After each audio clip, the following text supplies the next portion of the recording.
बाबरी मस्जिद के मकाम पर चाहे जितना भव्य मंदिर कायम हो जाए, इस मुल्क के इंसाफ पसंद लोग, इस मुल्क की अदलिया, इस मुल्क के सियासतदान, इस मुल्क की सिविल सोसाइटी एक बात याद रखे, बाबरी मस्जिद वहां 500 साल से थी। बाबरी मस्जिद के मलबे पे रामचंद्र जी आज बैठे हैं और मंदिर चाहे जितना बड़ा बन जाए, मस्जिद का दावा कायम रहेगा उस वक्त तक जब तक मस्जिद बन गई। ए ताहिर लाहौती, उस रिस्क से मौत अच्छी। ए ताहिर लाहौती, उस रिस्क से मौत अच्छी जिस रिस्क से आती हो परवाज में कोताही। मेरे नबी सल्लल्लाहु अलैहि वसल्लम ने फरमाया था कि तुम्हारी मां ने तुम्हें आजाद जना है तो किसमें यह जुर्रत है कि तुम्हें गुलाम बना सके। बेखौफ जियो, बाइज्जत जियो। और हमने तय किया है कि हम अगर जिएंगे बेखौफ और बाइज्जत जिएंगे, और अगर खौफ पैदा किया जाएगा या बेइज्जत किया जाएगा, हम लड़के मर जाना पसंद करेंगे, गुलाम जीना पसंद नहीं। अभी पिछले एक हफ्ते से पूरे मुल्क में एक शोर और गूगा मचा हुआ है। बाबरी मस्जिद का फैसला आने वाला है, अमन व अमान बरकरार रखें।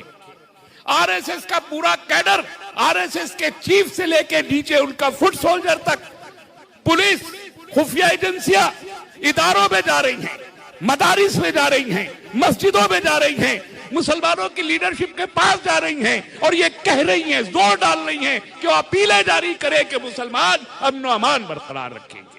मैं समझता हूं मुसलमानों को जलील करने का इससे बड़ा कोई दूसरा तरीका नहीं हो सकता। हमने हमेशा अमन व अमान बरकरार रखा। इसके बाद भी अगर हमसे कहा जा रहा है कि अमन व अमान बरकरार रखो, तो इसका मतलब पूरे मुल्क को यह बताया जा रहा है कि मुसलमान फिसादी है, टेररिस्ट है और ये चाहते हैं कि इस मुल्क में बदअमनी पैदा हो, जबकि सच ये है 6 दिसंबर 1992 को बाबरी मस्जिद शहीद हुई। मैं इस मुल्क के मीडिया से, इस मुल्क के आरएसएस से, इस मुल्क के फिरका परस्त टोलों से, इस मुल्क के फिस्ताइयों से, इस मुल्क के हुक्मरानों से पूछना चाहता हूं, 6 दिसंबर 1992 को शाम को 5 बजे ऐलान हो जाने के बाद, मस्जिद की शहादत का ऐलान हो जाने के बाद, क्या मुसलमान सड़कों पे निकला था? हम नहीं निकले थे। हम अपने घरों में बैठे हुए थे। हम खौफ के आलम में थे, हम शौक के आलम में थे, हम सहमे हुए थे। हमको महसूस हो रहा था कि इस मुल्क के दस्तूर ने आखिरकार हमको शहीद कर डाला है। हमने मातम मनाया था, हमने तशद्दुद नहीं किया। जिन्होंने तशद्दुद किया वो सड़कों पर उन्होंने गैर इंसानी हरकतों का नंगा नाच नाचा और हजारों खामोश चुपचाप बैठे हुए मुसलमानों को उन्होंने कत्ल किया था। आज उनसे कोई नहीं कह रहा कि मस्जिद का फैसला आने के बाद तुम खामोश रहे। तो क्रॉड प्लेस से लेके ओखला तक सड़कें सुनसान पड़ी थी। अक्टूबर 2010 को किसी ने अमन की कोई अपील नहीं की थी, लेकिन लोग खामोश थे और लोग खामोश रहे। फिर आज क्या वजह है कि सिर्फ मुसलमानों से अपील की जा रही? मैं साफ कहना चाहता हूं, फैसला जो भी आए, कहा जा रहा है कि अदालत के फैसले का, अदालत सुप्रीम कोर्ट इस मुल्क की सबसे बड़ी अदालत है, फैसला आएगा मानेंगे। दिल से माने या न माने मगर मानेंगे। और ये याद रखिए कि सुप्रीम कोर्ट इस मुल्क का आखिरी अदालत हो सकता है, इस दुनिया का आखिरी अदालत सुप्रीम कोर्ट नहीं है। बाबरी मस्जिद के मकाम पर चाहे जितना भव्य मंदिर कायम हो जाए, इस मुल्क के इंसाफ पसंद लोग, इस मुल्क की अदलिया, इस मुल्क के सियासतदान, इस मुल्क की सिविल सोसाइटी एक बात याद रखे, बाबरी मस्जिद वहां 500 साल से थी। बाबरी मस्जिद के मलबे पे रामचंद्र जी आज बैठे हैं और मंदिर चाहे जितना बड़ा बन जाए, मस्जिद का दावा कायम रहेगा उस वक्त तक जब तक मस्जिद बन गई। मैं खुलेआम कहना चाहता हूं, 2 और 2 4 की तरह मुकदमा साफ है कि एक मस्जिद को शहीद किया गया है। मस्जिद कायम नहीं होती तो इंसाफ नहीं होगा, इंसाफ का पैमाना कायम नहीं होगा, और अगर नहीं होगा तो हमारा दावा खत्म नहीं होगा। एक बात याद रखी जाए, हमारे हलक सूख गए पिछले 10 साल में ये कहते कहते कि सुप्रीम कोर्ट का जो फैसला आएगा वो हमारे खिलाफ भी हुआ तो हम उसको कबूल कर लेंगे। हमारे तमाम अकाबरीन कहते चले आ रहे हैं, लेकिन आज तक मैंने सैकड़ों डिबेट अटेंड की हैं। आज तक किसी आरएसएस के आदमी ने, किसी विश्व हिंदू परिषद के आदमी ने, किसी बीजेपी के आदमी ने, किसी भी फिस्ताई टोले के शख्स ने आज तक एक मर्तबा ये नहीं कहा कि अगर अदालत का फैसला मस्जिद के हक में और मंदिर के खिलाफ आया तो वो भी इस फैसले को इसी तरह कबूल करेंगे। आज तक नहीं कहा। आज कहता हूं कि कहिए, खुल के कहिए कि फैसला मंदिर के खिलाफ आया तो ये फिस्ताई टोला उसको कबूल करेगा। खुल के कहिए, मैं अपील करता हूं। आप नहीं बोलना चाहते, हमसे बुलवाना चाहते हैं। कानों में उकाबी रूह बेदार होती है जब नौजवानों में नजर आती है उनको अपनी मंजिल आसमानों में। मेरे अजीज तुलबा और तालिबात, मैं कैंपस फ्रंट ऑफ इंडिया को मुबारकबाद देता हूं कि अपनी तश्कील के 10 साल में उन्होंने इस मुल्क के तालीमी इदारों में, यूनिवर्सिटियों में, तुलबा में, तालिबात में और इस मुल्क के ऐवानान हुकूमत में अपना नक्श कायम किया है, अपनी शनाख्त बनाई है और ये साबित किया है कि यहाँ एक अल्टरनेटिव आवाज मौजूद है जिसे बंद नहीं किया जा सकता। अजीजों, उकाबी रूह का क्या मतलब है? उकाब क्या होता है? उकाबी रूह का मतलब यह होता है कि वो उकाब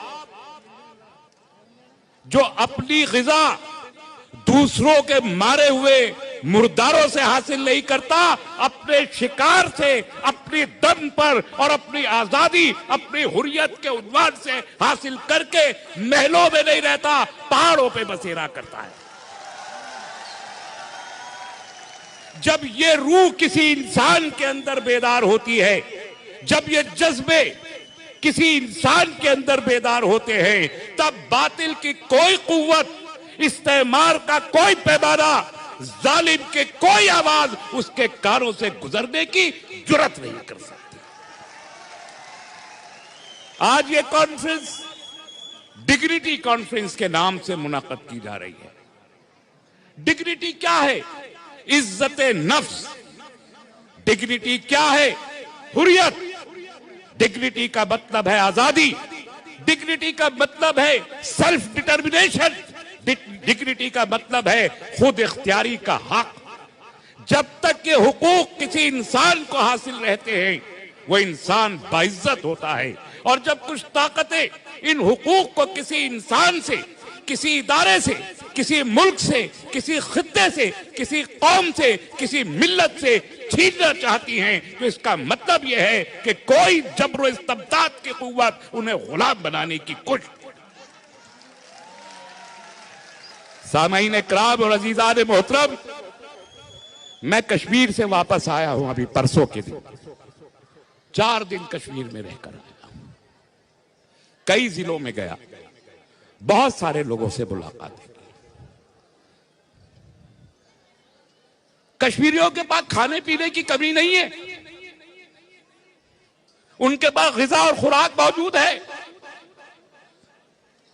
वो 1 साल भी उनको अगर किसी ने खाना नहीं पहुंचाया तो वो अपने खाने का इंतजाम कर लेंगे।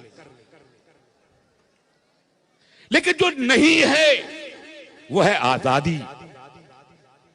उनका साफ कहना है, और हमने भी ये बात कही थी, कश्मीर पर जब 370 को खत्म किया तो यहां कुछ नंगे इंसानियत लोगों ने यह कहा था कि हम कश्मीर में जाके लड़कियों से शादी करेंगे।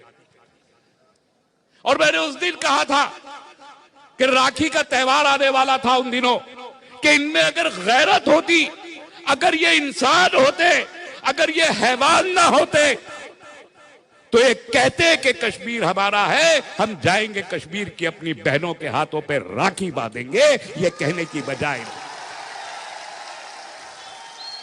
आज कश्मीरियों से बात करते हैं तो ये कहते हैं कि हमने तो हिंदुस्तान को अपना लिया था, लेकिन दोनों हाथों से हमको बाहर धकेला जा रहा है।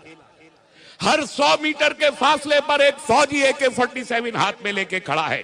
80 लाख लोगों के ऊपर 10 लाख फौज, पुलिस और पैरामिलिट्री फोर्सेस मौजूद है। हर 8 कश्मीरियों के ऊपर एक आर्मी वाला मुसल्ला इंसान खड़ा है। इस साए में है जो वो कश्मीरी जी रहे हैं, और इसके बाद इतने खौफ के साए में जीने वाला कश्मीरी आज ये कहता है कि हम अपनी जान तो दे सकते हैं, अपनी आजादी नहीं दे सकते। वो ये कहते हैं, वो ये कह रहे हैं कि अभी तक हम हिंदुस्तान के साथ थे, आज हिंदुस्तान ने हमको अपना गुलाम बना लिया है। आज कश्मीर एक आजाद टेरिटरी हिंदुस्तान की नहीं रही, हिंदुस्तान की कॉलोनी हिंदुस्तान की सरकार ने बनाया। और क्यों बनाया? ये लोग ये कहते हैं, ये कहते हैं कि हमने जो किया, हमने जो कहा वो किया, जो कहा वो किया, हमने मैनिफेस्टो में लिखा था हमने कर दिया। अरे भाई साहब,